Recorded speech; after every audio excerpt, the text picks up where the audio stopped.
ഓം ശ്രീ ഗുരുഭ്യോ നമ. ജ്യോതിർഗമ ചാനലിലേക്ക് ഇവർക്കും സ്വാഗതം. ഇന്ന് ഞാൻ ചർച്ച ചെയ്യുന്നത് 2025 മെയ് 15 ഇടവരവി സംക്രമമാണ്.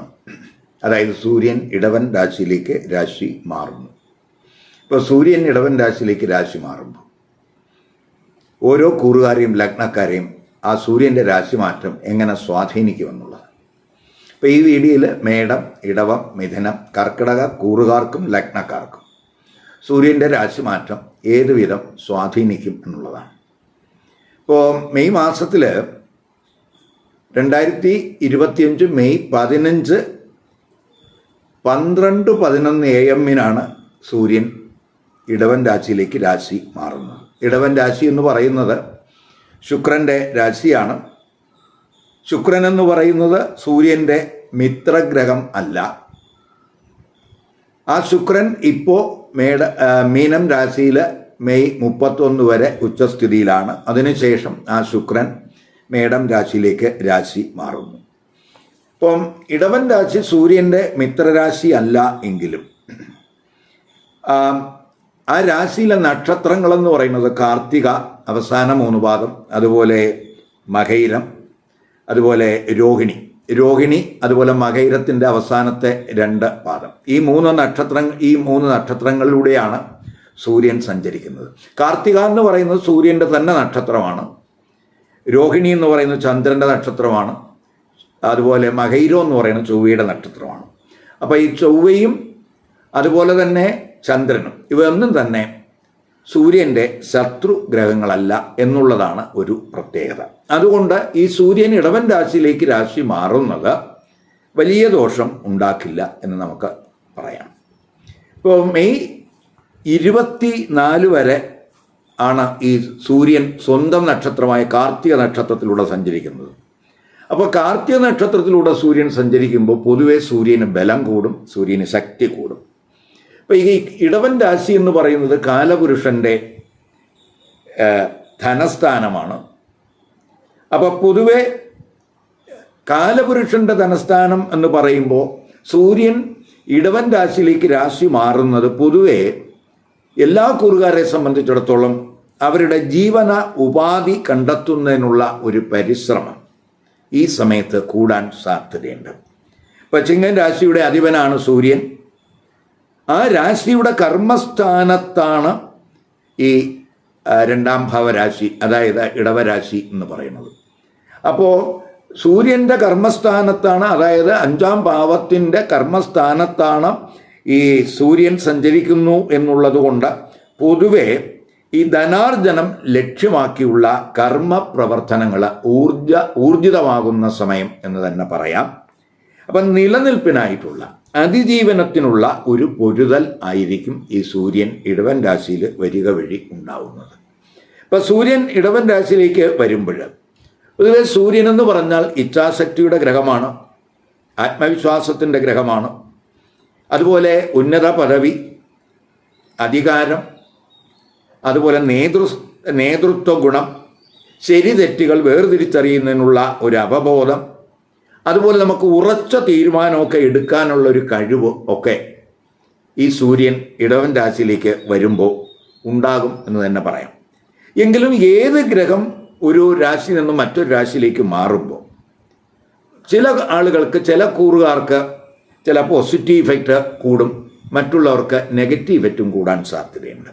അപ്പോൾ പൊതുവേ ഒരു ഗ്രഹം രാശി മാറുമ്പോൾ പോസിറ്റീവ് ഇഫക്റ്റുകളും നെഗറ്റീവ് ഇഫക്റ്റുകളും ഉണ്ടാകാം.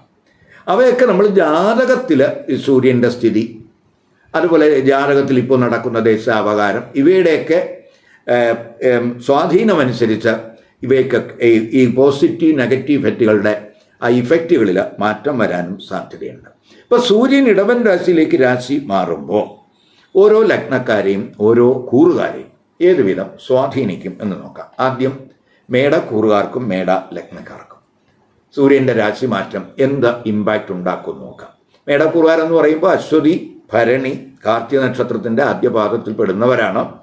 അപ്പോൾ അവർക്ക് സൂര്യൻ എന്ന് പറയുന്നത് 5ാം ഭാവാധിപനാണ്. മേടക്കൂറുകാരെ സംബന്ധിച്ചിടത്തോളം 5ാം ഭാവാധിപനായിട്ടുള്ള സൂര്യനാണ് ധനസ്ഥാനത്തേക്ക് 2ാം ഭാവരാശിയിലേക്ക് രാശി മാറുന്നത് മെയ് 15. അത് ജൂൺ 14 വരെ ആ സൂര്യൻ 2-ാം ഭാവ രാശിയിൽ ഉണ്ടാകും. 2-ാം ഭാവാധിപൻ എന്ന് പറയുന്ന ശുക്രനാണ്. ആ ശുക്രൻ ഇപ്പോൾ 12-ാം ഭാവരാശിയിൽ മെയ് 31 വരെ ഉച്ചസ്ഥിതനായിട്ട് നിൽക്കുന്ന സമയവും കൂടെ ആണ്. അപ്പം പൊതുവെ ഈ ധനസ്ഥാനത്തേക്ക് 5-ാം ഭാവാധിപനായിട്ടുള്ള സൂര്യൻ രാശി മാറുക എന്ന് പറയുമ്പോൾ അത് നമുക്ക് ഈ മണി സംബന്ധമായ കാര്യങ്ങൾക്ക്, മണി മാനേജ് ചെയ്യുന്നതിൽ വളരെ ശ്രദ്ധ കൊടുക്കുന്ന സമയമായിരിക്കും. 5-ാം ഭാവാധിപൻ 2-ലേക്ക് വരുമ്പോൾ സ്പെക്കുലേറ്റീവ് തലത്തിലുള്ള സ്പെക്കുലേറ്റീവ് ബിസിനസ്, ഓഹരി വിപണി ഇവയുമായിട്ടൊക്കെ ബന്ധപ്പെട്ട് പ്രവർത്തിക്കുന്നവർക്ക് ധനനേട്ടത്തിന് സാധ്യതയുണ്ട്. അതുപോലെ തന്നെ സൂര്യൻ 2-ാം ഭാവരാശിയിലേക്ക് വരിക എന്ന് പറയുമ്പോൾ ഈ സർക്കാർ തലത്തിൽ നമുക്ക് എന്തെങ്കിലും പണം കിട്ടാനുണ്ടെങ്കിൽ അവയൊക്കെ കിട്ടുന്നതിനുള്ള ഒരു സാധ്യതയും കാണുന്നുണ്ട്. മാത്രമല്ല കുടുംബ ബിസിനസ്സിലൊക്കെ അഭിവൃദ്ധി ഉണ്ടാകുന്നതിനും സാധ്യത കാണുന്നു. അപ്പം 5-ാം ഭാവാധിപനായിട്ടുള്ള സൂര്യൻ 2-ൽ വരിക എന്ന് പറയുമ്പോൾ പൊതുവെ സർക്കാർ തലത്തിൽ നിന്ന് സാമ്പത്തിക നേട്ടത്തിന് സാധ്യത കാണിക്കുന്നുണ്ട്. 5-ാം ഭാവത്തിൻ്റെ 10-ലും അതുപോലെ 10-ാം ഭാവത്തിൻ്റെ 5-ലുമാണ് ആ സൂര്യൻ വരുന്നത്. അതുകൊണ്ട് തൊഴിലിൽ ഉയർച്ചയ്ക്ക് സാധ്യതയുണ്ട്. ഉയർന്ന സ്ഥാനമാനങ്ങൾക്കും അതുപോലെ തന്നെ തൊഴിൽ തലത്തിൽ ഒരു നേതൃതലത്തിലൊക്കെ എത്തുന്നതിനൊക്കെ ഒരു സാധ്യത ഈ സൂര്യൻ്റെ രാശിമാറ്റം കൊണ്ട് മേടക്കൂറുകാർക്കും മേടലഗ്നക്കാർക്കും ഉണ്ടാകാൻ സാധ്യതയുണ്ട്. പൊതുവെ അവരുടെ കോൺഫിഡൻസ് ലെവലൊക്കെ ഉയരുന്ന സമയമാണ്.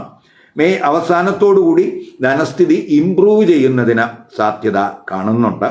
അതേസമയം സൂര്യൻ 2-ൽ വരിക എന്ന് പറയുമ്പോൾ മെയ് അവസാനമൊക്കെ ആകുമ്പോൾ ഈ 2-ാം ഭാവാധിപനായിട്ടുള്ള ശുക്രൻ ജന്മരാശിയിലേക്ക് വരുന്നു. അപ്പോൾ പൊതുവെ സാമ്പത്തിക സ്ഥിതി ഇംപ്രൂവ് ചെയ്യുന്നതിന് മെയ് അവസാനമാകുമ്പോൾ സാധ്യത കൂടുതലായിട്ട് കാണുന്നുണ്ട്. അതേസമയം സൂര്യൻ 2-ൽ വരുമ്പോൾ അത് കുടുംബസ്ഥാനവും കൂടെയാണ് എന്നുള്ളത് കൊണ്ട് ഇപ്പം സൂര്യൻ 2-ൽ വരുമ്പോൾ നമ്മളെ കുടുംബത്തിൽ അല്പ ഡോമിനൻസ്, സംസാരത്തിലൊക്കെ ഒരു ശ്രദ്ധയൊക്കെ നമുക്ക് വേണം. അതുപോലെ തന്നെ നമുക്ക് സംസാരത്തിൽ ഒരു തീഷ്ണത ഒക്കെ ഉണ്ടാകാൻ സാധ്യതയുണ്ട്. ഈഗോ റിലേറ്റഡ് ആയിട്ടുള്ള ഇഷ്യൂസൊക്കെ ചിലപ്പോൾ അവരുടെ സംസാരത്തിലൊക്കെ ഉണ്ടാകാൻ സാധ്യതയുണ്ട്. അതുകൊണ്ട് കഴിവതും പൊളൈറ്റായിട്ട് ബിഹേവ് ചെയ്യുന്നതിന് നമുക്ക് ഒരു ശ്രമം ഈ 2-ൽ സൂര്യൻ്റെ സ്ഥിതി കൊണ്ട് ഉണ്ടാകണം എന്നുള്ളതാണ് പറയാനുള്ളത്. ഇപ്പം പ്രൊഫഷണൽ തലത്തിൽ പൊതുവെ അനുകൂലമാണ് എങ്കിലും നമ്മൾ പേഴ്സണൽ തലത്തിൽ, വ്യക്തിതലത്തിൽ അത്രത്തോളം അനുകൂലം ആകണമെന്നില്ല എന്നും കൂടെ മനസ്സിലാക്കുക. ഇപ്പോൾ മെയ് 25 മുതൽ സൂര്യൻ ചന്ദ്രൻ്റെയൊക്കെ നക്ഷത്രത്തിലൂടെ ആയിരിക്കും സഞ്ചരിക്കുന്നത്. അപ്പോൾ പൊതുവെ ജീവിത പങ്കാളിയുമായിട്ടൊക്കെ എന്തെങ്കിലുമൊക്കെ അഭിപ്രായ ഭിന്നതയൊക്കെ ചിലപ്പോൾ ആ സമയത്ത് ഉണ്ടാകാൻ സാധ്യതയുണ്ട്. അവിടെയൊക്കെ ഒന്ന് ശ്രദ്ധിക്കണം. അതുപോലെ ജലജന്യമായിട്ടുള്ള എന്തെങ്കിലും ദോഷങ്ങൾ, ഇപ്പോൾ ചിലർക്ക് ENT സംബന്ധമായിട്ട് ചെറിയ ക്ലേശങ്ങൾ ഒക്കെ ചിലപ്പോൾ ഈ സമയത്ത് ആ സൂര്യൻ ചന്ദ്രൻ്റെ നക്ഷത്രത്തിൽ സഞ്ചരിക്കുന്ന സമയത്ത് ഉണ്ടാകാൻ സാധ്യതയുണ്ട്. അതുപോലെ 5-ാം ഭാവാധിപനാണ് 2-ൽ വരിക എന്ന് പറയുമ്പോൾ വിദ്യാർത്ഥികളെ സംബന്ധിച്ചിടത്തോളം വളരെ അനുകൂല സമയമാണ്. അവർക്ക് പഠനത്തിൽ വളരെ മികവ് അനുഭവപ്പെടും. അക്കാഡമിക് തലത്തിലൊക്കെ നല്ല പെർഫോമൻസ് ഒക്കെ കാഴ്ചവെക്കാൻ കഴിയും. അതുപോലെ ഗവേഷണ മികവിനുമൊക്കെ സാധ്യതയുള്ള സമയമാണ്. ക്രിയേറ്റീവ് തലത്തിലൊക്കെ ശോഭിക്കാനും സാധ്യതയുണ്ട്. ഇപ്പം സൂര്യൻ ആ 2-ാം ഭാവരാശിയിൽ നിന്നുകൊണ്ട് അഷ്ടമത്തിലേക്ക് ദൃഷ്ടി ചെയ്യുന്നുണ്ട്. അപ്പോൾ നമ്മൾ ദൂരയാത്രകളിൽ ഒരു കെയർ വേണം. ഡ്രൈവിങ്ങിലൊക്കെ ഒന്ന് ശ്രദ്ധ ആവശ്യമായിട്ടുള്ള സമയവും കൂടെയാണ് എന്ന് മനസ്സിലാക്കുക. അതുപോലെ നമ്മൾ വർക്കിലൂടെ അല്ലാതെ മറ്റ് എന്തെങ്കിലും ഹിഡൻ സോഴ്സുകളിൽ നിന്ന് നമുക്ക് ധനാഗമത്തിന് സാധ്യതയുണ്ട്. ജോയിൻ്റ് അസറ്റുകളിൽ എന്തെങ്കിലും വർധനവിനൊക്കെ സാധ്യത ഈ സൂര്യൻ്റെ രാശിമാറ്റം കൊണ്ട് മേടക്കൂറുകാർക്കും മേടലഗ്നക്കാർക്കും ഉണ്ടാകാൻ സാധ്യതയുണ്ട്. ഇനി നമുക്ക് ഇടവക്കൂറുകാർക്കും ഇടവലഗ്നക്കാർക്കും ഈ സൂര്യൻ ഇടവൻ രാശിയിലേക്ക് രാശി മാറുന്നത് എന്ത് ഗുണദോഷങ്ങൾ ഉണ്ടാക്കും നോക്കാം. ഇടവക്കൂറുകാർ എന്ന് പറയുമ്പോൾ കാർത്തിക നക്ഷത്രത്തിൻ്റെ അവസാന 3 പാദത്തിൽ പെടുന്നവർ രോഹിണി, അതുപോലെ മകൈര നക്ഷത്രത്തിൻ്റെ ആദ്യത്തെ 2 പാദത്തിൽ പെടുന്നവരാണ്. അപ്പോൾ ഇടവക്കൂറുകാർക്ക് ഇടവലഗ്നക്കാർക്കും സൂര്യൻ അവരുടെ 4-ാം ഭാവാധിപനാണ്. ആ 4-ാം ഭാവാധിപനായിട്ടുള്ള സൂര്യൻ മെയ് 15-ന് ജന്മ ലഗ്നരാശിയിലേക്കാണ് രാശി മാറുന്നത്. ജൂൺ 14 വരെ ആ സൂര്യൻ ജന്മ ലഗ്നരാശിയിൽ ഉണ്ടാകും. ജന്മരാശ്യാധിപനായിട്ടുള്ള ശുക്രനാണെങ്കിൽ മെയ് 31 വരെ 11-ലാണ് സ്ഥിതി ചെയ്യുന്നത്. മെയ് 31 കഴിയുമ്പോൾ ആ ശുക്രൻ 12-ലേക്ക് രാശി മാറുന്നു. ഇപ്പം ഇടവൻ രാശി എന്ന് പറയുന്നത് നമുക്കറിയാം, അത് ശുക്രന്റെ രാശിയാണ്. സൂര്യനെ സംബന്ധിച്ചിടത്തോളം ശുക്രൻ മിത്രഗ്രഹമല്ല, അതുകൊണ്ട് സൂര്യൻ വരുന്നത് മിത്ര രാശിയിലല്ല. എങ്കിലും നമ്മൾ സൂര്യൻ ജന്മരാശിയിൽ വരിക എന്ന് പറയുമ്പോൾ പൊതുവേ നമ്മുടെ ഈ മോറൽ പ്രകൃതമൊക്കെ ഒന്ന് ശക്തമാകുന്ന സമയമായിരിക്കും. ഉയർന്ന അധികാരത്തിനുള്ള ഒരു ആഗ്രഹം നമുക്ക് ഉണ്ടായിക്കൊണ്ടിരിക്കും. ഇപ്പോൾ ജോലിയൊക്കെ ചെയ്യുന്നവരാണെങ്കിൽ ആ ജോലി സ്ഥലത്ത് നമുക്ക് കുറച്ചുകൂടെ ഉയർച്ച ഉണ്ടാകുന്നതിനുള്ള മാർഗങ്ങളെ പറ്റിയൊക്കെ ചിന്തയുണ്ടാകും. പൊതുവെ നമുക്ക് വീര്യവും ശൗര്യവും ഒക്കെ കൂടുന്ന സമയമാണ്. ആരോഗ്യസ്ഥിതിയും ഒക്കെ തന്നെ മെച്ചപ്പെടുന്ന സമയമാണ്. അതേസമയം ജന്മരാശിയിലൊക്കെ ഈ സൂര്യൻ്റെ സ്ഥിതി വരുമ്പോൾ നമുക്ക് മുൻകോപം ഉണ്ടാകാതിരിക്കാൻ ശ്രദ്ധിക്കണം. അതുപോലെ തന്നെ നമുക്ക് ശുഭാപ്തി വിശ്വാസമൊക്കെ കൂടുന്നതിനൊക്കെ സാധ്യതയുണ്ട്. എല്ലാ കാര്യത്തിലും നമുക്ക് കാര്യങ്ങൾ നേടിയെടുക്കാൻ കഴിയും എന്നുള്ള ഒരു തോന്നലൊക്കെ നമുക്കുണ്ടാകും. അതുപോലെ ഉയർന്ന ലക്ഷ്യങ്ങളൊക്കെ നമുക്ക് ഈ സമയത്ത് ഉണ്ടാകുന്നത് പൊതുവേ നമുക്ക് സാമൂഹിക തലത്തിലൊക്കെ ഒരു നല്ല ഇമേജ് ഉണ്ടാകുന്നതിനൊക്കെ ആ സൂര്യൻ്റെ ജന്മരാശിയിലെ സ്ഥിതിക്ക് കഴിയും. 4ാം ഭാവാധിപനായിട്ടുള്ള സൂര്യനാണ്. ആ സൂര്യൻ യഥാർത്ഥത്തിൽ ആ ഭാവത്തിൻ്റെ 4ാം ഭാവത്തിൻ്റെ 10ലും കർമ്മഭാവത്തിൻ്റെ 4ലുമാണ് ആ സൂര്യൻ വരുന്നത് എന്നുള്ളത് കൊണ്ട് പ്രൊഫഷണൽ തലത്തിൽ നേട്ടങ്ങൾ ഉണ്ടാകാൻ സാധ്യതയുണ്ട്. തൊഴിലിടത്ത് സുഖാനുഭവങ്ങൾ ഉണ്ടാകും. ചുമതലാബോധമൊക്കെ കൂടുന്ന സമയമാണ്. ഉയർന്ന അധികാരം, അതിനനുസരിച്ചുള്ള ഒരു സുഖ സൗകര്യങ്ങളൊക്കെ ചിലപ്പോൾ തൊഴിലിടത്തൊക്കെ ഉണ്ടാകാനും സാധ്യത കാണുന്നുണ്ട്. അതേസമയം ജന്മരാശിയിൽ ആ സൂര്യൻ്റെ സ്ഥിതി വരിക എന്നുള്ളത് കൊണ്ട് നമുക്കല്പം ഈഗോ റിലേറ്റഡ് ആയിട്ടുള്ള ഇഷ്യൂസ്, മുൻകോപം ഇവയൊക്കെ കൂടാൻ സാധ്യതയുണ്ട്. അവിടെ നമ്മൾ ശ്രദ്ധിക്കണം. അതുപോലെ മറ്റുള്ളവരെ നമ്മൾ ഡോമിനേറ്റ് ചെയ്യുന്നതിനുള്ള ഒരു മനോഭാവമൊക്കെ നമുക്കുണ്ടാകും. മറ്റുള്ളവർക്ക് തോന്നും അദ്ദേഹം നമ്മളെ ഡോമിനേറ്റ് ചെയ്യുന്നു എന്നൊരു തോന്നലൊക്കെ ചിലപ്പോൾ ഉണ്ടാകും. അതുപോലെ കുടുംബത്തിൽ കഴിവതും നമ്മൾ പ്രശ്നങ്ങൾ ഉണ്ടാകാതിരിക്കാൻ ശ്രദ്ധിക്കണം എന്നും കൂടെ മനസ്സിലാക്കുക. ഇപ്പോൾ തൊഴിലിടത്തൊക്കെ നമ്മൾ കർശന നിലപാടുകൾ, കർശനമായിട്ടുള്ള നിയന്ത്രണങ്ങളൊക്കെ തൊഴിലിടത്ത് ചിലപ്പോൾ ഉണ്ടാകും. അതുപോലെ തന്നെ ഈ 4ാം ഭാവാധിപൻ ജന്മരാശിയിൽ വരിക എന്ന് പറയുമ്പോൾ നമുക്ക് വീട്, വാഹനം, വസ്തുക്കൾ ഇവയൊക്കെ വാങ്ങുന്നതിനോ അല്ലെങ്കിൽ നമ്മുടെ സുഖസൗകര്യങ്ങളൊക്കെ മെച്ചപ്പെടുത്തുന്നതിനോ ഒക്കെ ഒരു ശ്രമമൊക്കെ ചിലപ്പോൾ ഈ സമയത്ത് ഉണ്ടാകാം. ഇപ്പോൾ സൂര്യൻ്റെ ജന്മരാശിയിലെ സ്ഥിതി എന്ന് പറയുമ്പോൾ പൊതുവെ അല്പം ഒരു മുൻകോപമൊക്കെ ഉണ്ടാകാൻ ഇടയാക്കുന്ന ഒരു സ്ഥിതിയും കൂടെ കാണുന്നുണ്ട്. അപ്പോൾ ഏത് പ്രതികൂല സാഹചര്യത്തിലും നമുക്ക് പ്രകോപനപരമായിട്ട് റിയാക്ട് ചെയ്യാതിരിക്കാൻ ശ്രദ്ധിക്കണം. ഇപ്പോൾ 25 മുതൽ സൂര്യൻ ചന്ദ്രൻ്റെ നക്ഷത്രത്തിലൂടെയൊക്കെ സഞ്ചരിക്കുന്ന സമയമാണ്. അപ്പോൾ നമുക്ക് ഈ റിലേഷൻഷിപ്പിൽ, നമ്മുടെ വ്യക്തിബന്ധങ്ങളിൽ എന്തെങ്കിലുമൊക്കെ പ്രയാസങ്ങളോ പ്രശ്നങ്ങളോ ഉണ്ടാകാതെ നോക്കണം. ഇപ്പോൾ സൂര്യൻ ജന്മരാശി നിന്നുകൊണ്ട് 7ലേക്ക് ദൃഷ്ടി ചെയ്യുന്നുണ്ട്. അപ്പോൾ നമ്മുടെ മാരിറ്റൽ റിലേഷൻഷിപ്പിൽ ഒരു കെയർ വേണ്ടുന്ന സമയമാണ്. ചിലപ്പോൾ ദമ്പതിമാർക്കിടയിൽ ഈഗോ റിലേറ്റഡ് ആയിട്ടുള്ള ഇഷ്യൂസ് ഉണ്ടാകാം, അഭിപ്രായ വ്യത്യാസങ്ങൾ ഉണ്ടാകാം, അവരെ ഡോമിനേറ്റ് ചെയ്യുന്ന ഒരു പ്രകൃതമൊക്കെ ചിലപ്പോൾ ഈ സമയത്ത് ഉണ്ടാകാൻ സാധ്യതയുണ്ട്. അതുപോലെ അഭിപ്രായ വ്യത്യാസങ്ങൾ ഉണ്ടാകുന്ന പക്ഷം കഴിവതും നമ്മൾ കൂടുതലായിട്ട് ഒരു കാര്യത്തിലും റിയാക്ട് ചെയ്യാതിരിക്കാൻ ഈ സമയത്ത് ശ്രദ്ധിക്കുക. വിവാഹ ആലോചനകളിലും ചിലപ്പോൾ ചെറിയ തടസ്സങ്ങളൊക്കെ ചിലപ്പോൾ ഉണ്ടായെന്ന് വരാം. ഇപ്പോൾ സ്ത്രീകൾ മുഖാന്തരം എന്തെങ്കിലും അപവാദങ്ങൾ ചിലപ്പോൾ ഉണ്ടാകാം. അപ്പോൾ അവിടെയൊക്കെ നമ്മളൊരു കെയർ വേണം. പ്രത്യേകിച്ച് കുടുംബത്തിലൊക്കെ ചിലവ് കൂടുന്ന സ്ഥിതിയൊക്കെ ഉണ്ട്. ഇപ്പം ധനഭാവാധിപൻ പ്രത്യേകിച്ച് 12ലാണ് സഞ്ചരിക്കുന്നത് എന്നും കൂടെ നമ്മൾ മനസ്സിലാക്കുക. ധനഭാവാധിപനായിട്ടുള്ള ബുധൻ 2025 മെയ് 23 വരെ 12ാം ഭാവരാശിയിലാണ് സഞ്ചരിക്കുന്നത്. അത് കഴിയുമ്പോൾ ആ ബുധൻ ജന്മരാശിയിലേക്ക് വരുന്നു. അപ്പോൾ ഒരു മെയ് 23 വരെ നമുക്ക് സാമ്പത്തികമായിട്ടുള്ളൊരു ചെലവ് കൂടുന്നതിനുള്ളൊരു സ്ഥിതിയും കൂടെ കാണുന്നുണ്ട്. ഇനി നമുക്ക് മിഥുനക്കുറുകാർക്കും മിഥുന ലഗ്നക്കാർക്കും ഈ സൂര്യൻ്റെ ഇടവൻ രാശിയിലേക്കുള്ള രാശിമാറ്റം എന്ത് ഇമ്പാക്റ്റ് ഉണ്ടാക്കും നോക്കാം. മിഥുനക്കുറുകാരെന്ന് പറയുമ്പോൾ മകര നക്ഷത്രത്തിൻ്റെ അവസാന 2 പാദം, തിരുവാതിര, അതുപോലെ പുണർ നക്ഷത്രത്തിൻ്റെ ആദ്യത്തെ 3 പാദത്തിൽ പെടുന്നവരാണ്. ഇപ്പം മിഥുനക്കുറുകാർക്കും മിഥുന ലഗ്നക്കാർക്കും സൂര്യൻ 3ാം ഭാവാധിപനാണ്. ആ 3ാം ഭാവാധിപനായിട്ടുള്ള സൂര്യൻ മെയ് 15-ന് 12ാം ഭാവരാശിയിലേക്കാണ് രാശി മാറുന്നത്. ജൂൺ 14 വരെ ആ 3ാം ഭാവാധിപനായിട്ടുള്ള സൂര്യൻ 12-ലായിരിക്കും സ്ഥിതി ചെയ്യുന്നത്. അപ്പോൾ സൂര്യൻ്റെ 12-ലെ സ്ഥിതി എന്ന് പറയുമ്പോൾ പൊതുവെ നമുക്ക് ഒരു ധൈര്യം, ഊർജ്ജസ്വലതയൊക്കെ കുറയാൻ ഇടയാക്കും എന്ന് മനസ്സിലാക്കുക. ഇപ്പം 3ാം ഭാവാധിപൻ 12-ലൊക്കെ വരുമ്പോൾ സഹോദരങ്ങളുമായിട്ട് എന്തെങ്കിലുമൊക്കെ അഭിപ്രായ വ്യത്യാസം, അവരുമായിട്ട് എന്തെങ്കിലും പ്രശ്നങ്ങൾ, അല്ലെങ്കിൽ അവർക്ക് എന്തെങ്കിലും ആരോഗ്യ പ്രശ്നങ്ങൾ ഇവയൊക്കെ ഉണ്ടാകാൻ സാധ്യതയുണ്ട്. അതുപോലെ സൂര്യൻ 12 വരുമ്പോൾ പിതാവിൻ്റെ ആരോഗ്യകാര്യത്തിലൊക്കെ ഒരു ശ്രദ്ധ വേണ്ടുന്ന സമയമാണ്. പൊതുവെ ഈ സാൻമാർഗിക ചിന്തയൊക്കെ ചിലപ്പോൾ കുറയാൻ സാധ്യതയുണ്ട്. കാരണം മറ്റുള്ളവർ ഇഷ്ടപ്പെടാത്ത എന്തെങ്കിലുമൊക്കെ പ്രവൃത്തികൾ ചിലപ്പോൾ നമ്മുടെ ഭാഗത്തുനിന്നൊക്കെ അറിയാതെ ഉണ്ടാകാൻ സാധ്യതയുണ്ട്. അവിടെയൊക്കെ ഒരു കെയർ വേണം. അതുപോലെ ധനച്ചെലവൊക്കെ കൂടുന്നതിനും സാധ്യതയുണ്ട്. മെയ് 25 മുതൽ ധനം കൈകാര്യം ചെയ്യുന്നതിൽ കൂടുതൽ ശ്രദ്ധിക്കണം. യാത്രകളിലൊക്കെ കരുതൽ വേണം. പ്രത്യേകിച്ച് ആരോഗ്യത്തിലും നമ്മൾ ഒരു കെയർ കൊടുത്തു പോകേണ്ടുന്ന സമയമാണ്. ഈ ത്രോട്ട് റിലേറ്റഡ് ആയിട്ടുള്ള എന്തെങ്കിലുമൊക്കെ ഇൻഫെക്ഷൻ ചിലപ്പോൾ ഉണ്ടാകാം. തൈറോയിഡ് സംബന്ധമായിട്ടുള്ള എന്തെങ്കിലും പ്രശ്നങ്ങൾ, ENT സംബന്ധമായിട്ടുള്ള എന്തെങ്കിലും പ്രശ്നങ്ങളൊക്കെ ചിലപ്പോൾ ഈ സൂര്യൻ 3-ാം ഭാവാധിപനായിട്ടുള്ള സൂര്യൻ 12 വഴി ഉണ്ടാകാൻ സാധ്യതയുണ്ട്. അതുപോലെ അനാവശ്യമായിട്ടുള്ള വാഗ്വാദങ്ങളിൽ പെടാതിരിക്കാൻ ശ്രദ്ധിക്കണം. അതെന്തെങ്കിലും കേസുകളിലോ മറ്റു കാര്യങ്ങളിലൊക്കെ കൊണ്ടെത്തിക്കും എന്നും കൂടെ അറിയുക. ഇപ്പം സർക്കാരിന് ചിലപ്പോൾ എന്തെങ്കിലും ഫൈനോ പെനാലിറ്റിയോ ഒക്കെ ചിലപ്പോൾ കൊടുക്കേണ്ട ഒരു സാഹചര്യമൊക്കെ ചിലപ്പോൾ ഈ സമയത്ത് വരാം. അപ്പം പൊതുവെ നമുക്ക് പുതിയ മുതൽ മുടക്കിനൊന്നും അത്രത്തോളം അനുകൂല സമയമല്ല. ചിലർക്ക് തൊഴിലുമായിട്ട് ബന്ധപ്പെട്ടൊക്കെ യാത്രകൾ വേണ്ടിവരുന്ന സമയമായിട്ടും കൂടെ കാണുന്നുണ്ട്.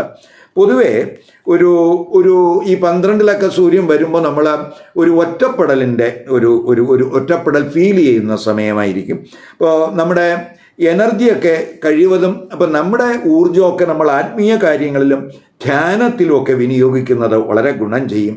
അത് നമ്മുടെ ഇന്നർ സ്പേസൊക്കെ വികസിപ്പിക്കുന്നതിനും അതുവഴി നമുക്ക് മാനസികമായിട്ടുണ്ടാകുന്ന പ്രയാസങ്ങൾ അല്ലെങ്കിൽ മാനസികമായിട്ടുണ്ടാകാവുന്ന സംഘർഷങ്ങൾ അവയൊക്കെ നമുക്ക് ശമിപ്പിക്കാനൊക്കെ ആ ആത്മീയ കാര്യങ്ങളിലോട്ട് മനസ്സ് ഫോക്കസ് ചെയ്യുക വഴി സാധ്യമാകും എന്നുകൂടെ മനസ്സിലാക്കുക. അതുപോലെ തന്നെ പൊതുവെ തൊഴിലിലൊക്കെ ഒരു സംതൃപ്തി കുറവുണ്ടാകും. പ്രത്യേകിച്ച് സർക്കാർ തലത്തിലൊക്കെ വർക്ക് ചെയ്യുന്നവർക്ക് അവരുടെ ഒരു സംതൃപ്തി കുറവ് അനുഭവപ്പെടാൻ സാധ്യതയുണ്ട്.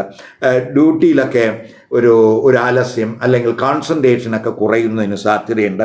ഇപ്പോൾ ചിലർക്ക് തൊഴിൽ മാറ്റമൊക്കെ ചിലപ്പോൾ ഈ സമയത്തുണ്ടായെന്ന് വരാം. അതേസമയം വിദേശത്തൊക്കെ തൊഴിൽ അന്വേഷിക്കുന്നവരെ സംബന്ധിച്ചിടത്തോളം അവർക്ക് വളരെ അനുകൂല സമയമായിട്ട് കാണുന്നുണ്ട്. വിദേശ യാത്രകൾക്കും സാധ്യത ഉള്ള സമയമാണ്. വിദേശ യാത്രകളൊക്കെ ആഗ്രഹിക്കുന്നവർക്ക് അതിനനുകൂല സമയമായിട്ട് കാണുന്നുണ്ട്. ദാമ്പത്യ ബന്ധത്തിൽ സുഖാനുഭവം ഉണ്ടാകുന്നതിന് സാധ്യതയുണ്ട്. ഇപ്പോൾ 7-ാം ഭാവാധിപനായിട്ടുള്ള ഗുരു ജന്മരാശിയിൽ മെയ് 14 വരുന്നുണ്ട്. അപ്പോൾ അത് പൊതുവെ ദാമ്പത്യ ബന്ധത്തിൽ സുഖാനുഭവം ഉണ്ടാകുന്നതിന് അത് വഴിതെളിക്കും. അതുപോലെ തന്നെ നമ്മുടെ കമ്മ്യൂണിക്കേഷനിൽ ഒക്കെ ഒരു ശ്രദ്ധ കൊടുക്കണം, പ്രത്യേകിച്ച് മാസത്തിൻ്റെ അവസാനമൊക്കെ ആകുമ്പോൾ. അതുപോലെ തന്നെ നമുക്ക് സൂര്യൻ 6-ലൊക്കെ ദൃഷ്ടി ചെയ്യുന്നുണ്ട്. അപ്പോൾ നമുക്ക് ഈ ശത്രുശല്യം കുറയുന്നതിന് അല്ലെങ്കിൽ ശത്രുക്കളുടെ ഉപദ്രവമൊക്കെ കുറയാൻ സാധ്യതയുണ്ട്.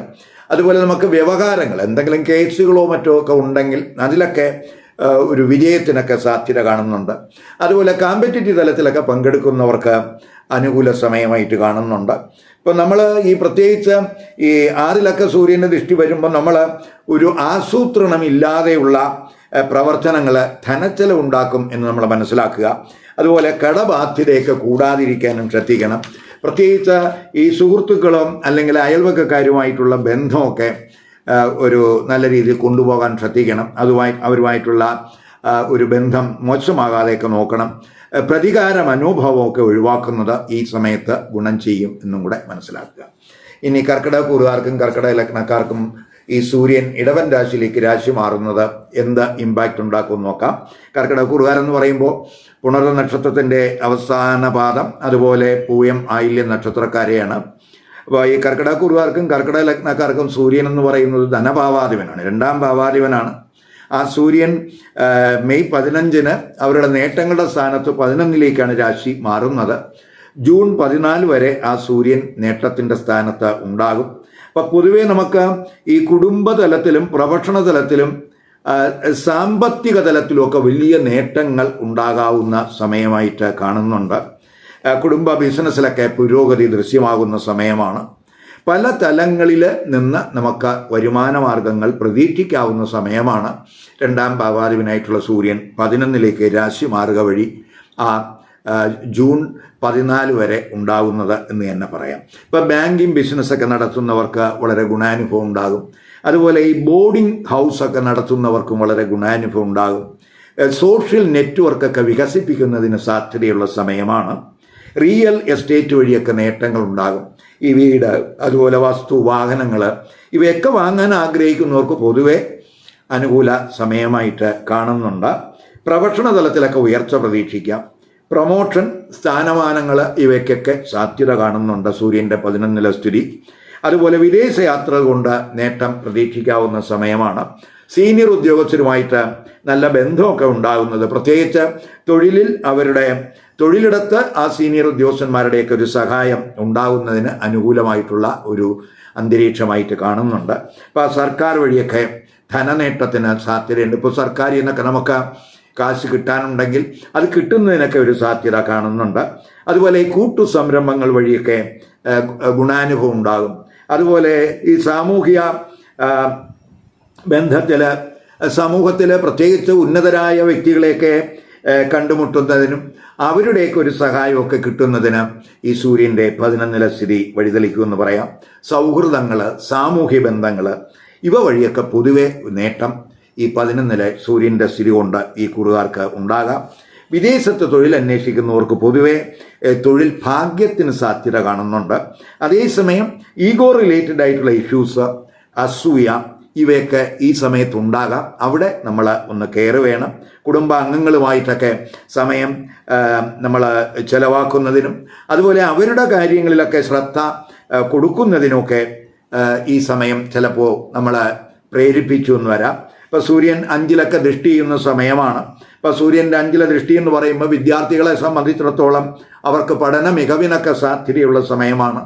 അപ്പോൾ അവരുടെ പ്രത്യേകിച്ച് ഈ ടീച്ചേഴ്സിനൊക്കെ വലിയ നേട്ടം ഉണ്ടാകാവുന്ന സമയമായിട്ട് കാണുന്നുണ്ട്. അതുപോലെ വിദ്യാർത്ഥികൾക്ക് പരീക്ഷകളിലൊക്കെ തിളക്കമാർന്ന വിജയം സാധ്യമാകും. അവരുടെ ബുദ്ധിശക്തിയൊക്കെ കൂടും, അവരുടെ ഗ്രാഹ്യശേഷിയൊക്കെ കൂടും. പൊതുവെ ആഗ്രഹിക്കുന്ന കോഴ്സിലൊക്കെ വിദ്യാർത്ഥികൾക്ക് അഡ്മിഷൻ സാധ്യമാകുന്ന സമയവും കൂടിയാണ്. പൊതുവെ സൗഹൃദങ്ങളും സാമൂഹ്യ ബന്ധങ്ങളും ഒക്കെ മെച്ചപ്പെടും. പ്രതീക്ഷയ്ക്ക് അതീതമായിട്ടുള്ള ഒരു മുന്നേറ്റം ഈ സൂര്യൻ്റെ 11ലെ രാശിമാറ്റം കൊണ്ട് ഈ കർക്കിടക കുറുകാർക്കും കർക്കിടക ലഗ്നക്കാർക്കും ഉണ്ടാകും. സന്താനങ്ങളുമായിട്ട് വാഗ്വാദങ്ങൾ ഒഴിവാക്കാൻ നമ്മൾ ശ്രദ്ധിക്കണം. ഈ വീഡിയോ ഇഷ്ടപ്പെട്ടുവെങ്കിൽ ലൈക്ക് ചെയ്യുക, ഷെയർ ചെയ്യുക. അതുപോലെ സബ്സ്ക്രൈബ് ചെയ്യാത്തവർ സബ്സ്ക്രൈബ് ചെയ്ത് കാണുക. മറ്റൊരു പുതിയ വിഷയമായി അടുത്ത വീഡിയോയിൽ കാണാം. നമസ്കാരം.